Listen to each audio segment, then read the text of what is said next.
حقوق میرے نبی کریم علیہ السلام نے بیان فرمائے۔ سب سے پہلی بات حضور نے یہ بیان کیا کہ جانور کو گالی نہ دو۔ ایک شخص نے ایک مرغ کو گالی دی تھی تو نبی پاک علیہ السلام نے فرمایا اسے گالی نہ دے، یہ تو تجھے آذان کے لیے بیدار کرتا ہے۔ اور کو پتہ ہے نا کچھ نوابزادوں اور شہزادوں کی نیند خراب کرتا ہے مرغا بھی۔ اب تو خیر مرغوں نے اذانیں پڑھنی چھوڑ دی ہیں۔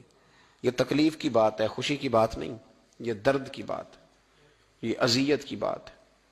یعنی وہ وطن بھی کو وطن ہے جس میں اذان کی آواز ہی نہ آئے، وہ دیس بھی کو دیس ہے۔ ہم جا کے اب بسنے لگے ہیں ٹاؤنوں کے اندر، سوسائٹیوں کے اندر جہاں اذان کی آواز ہی نہیں آتی، وہ بھی کوئی جگہ ہے جہاں اذان کی آواز ہی نہ آئے۔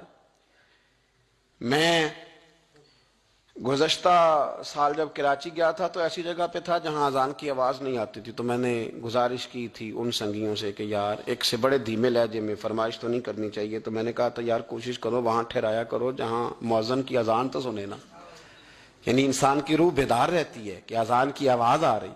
اب تو بہت سارے لوگ مسجد کے قریب گاڑی نہیں لیتے، یہ کتنے دکھ کی بات کہ جی تنگ ہوتی ہے، جی اذان کی آواز جو ہے وہ ہمیں تنگ کرتی ہے، لوگ گھر نہیں قریب خریدتے۔ نبی پاک علیہ السلام نے کہا مرغ کو برا نہ کہو، یہ تو تمہیں آذان کے لیے بیدار کرتا ہے، اللہ کا نام سناتا ہے، اس کو گالی نہ دو۔ جانور کو گالی دینے سے حضور نے منع کیا۔ یہ ہمارے دیہاتی لوگوں کی کچھ کا مزاج ہوتا ہے، گدھا گاڑی پہ بیٹھے ہیں تو گدھے کو گالیاں دے رہے ہیں، گھوڑے پہ بیٹھے ہیں تو گھوڑے کو گالیاں دے رہے ہیں۔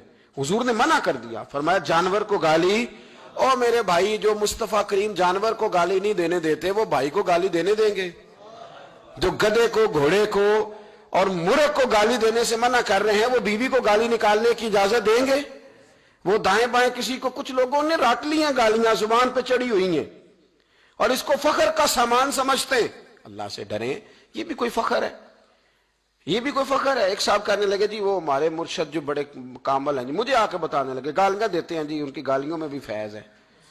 تو میں نے کہا اس طرح کر 15-20 گالیاں میرے سامنے اسے نکال، اسے کہا تھوڑا سا فیض تجھے واپس بھیجنا ہے، نکال تو نکالتا ہے بھلا؟ کہنے لگا جی یہ تو نہیں ہو سکتا۔ تو میں نے کہا جب تیرے لیے اس کو گالی دینا بے ادبی ہے تو اس کا گالی دینا بے ادبی نہیں، یہ کون سا فیض ہے؟ اسلام بدتمیزوں کا مذہب ہے معاذ اللہ تعالیٰ، کس طرح کا رویہ اختیار کیا ہوا ہے؟ تو یہ کوئی اصول نہیں کہ آپ کے لب و لہجے سے جو ہے وہ کوئی اس طرح کی باتیں چھلکیں۔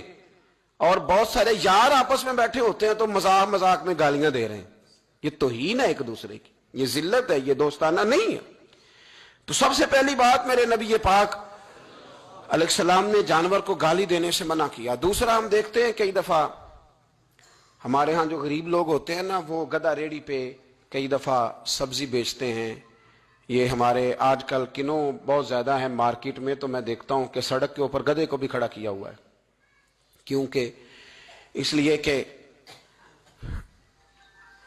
اب وہ اسی کے اوپر سارا دن رکھیں گے اس کو اور شام تک جب تک بکے گا نہیں اس بیچارے کی خلاصی نہیں ہوگی۔